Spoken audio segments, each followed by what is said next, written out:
গাছ লাগান পরিবেশ বাঁচান। আমাদের শ্রদ্ধেয় রবিউল ভাই, তার বাসা কক্সবাজার।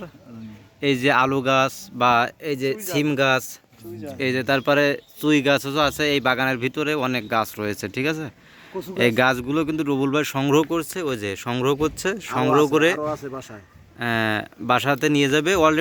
সে অলরেডি অনেক চারা কিন্তু বাড়িতে পাঠিয়েছে। এখন রবিউল ভাই এই যে এই বিষয়ে কিছু বলেন, আপনি কিছু বলেন আমাদের। ঠিক আছে, আমি বিশেষ অজ্ঞ এই বিষয়ে, আমি বিশেষ অজ্ঞ। এখানে এই যে দেখতে পাচ্ছেন চুই গাছও কিন্তু রয়েছে, ওই যে এই যে চারা, হ্যাঁ এই যে চুই গাছও রয়েছে। রবিউল ভাই কিন্তু এগুলো সংগ্রহ করছে, সে বাড়িতে নিয়ে যাবে। কক্সবাজারে এগুলো পাওয়া যায় না। ঠিক আছে, আমাদের যশোর থেকে এগুলো সংগ্রহ করে সে কিন্তু নিয়ে যাবে। আজকে রাত্রেবেলায় তার ফ্ল্যাট না বাস রয়েছে, ঠিক আছে, সে কিন্তু নিয়ে যাবে। ঠিক আছে।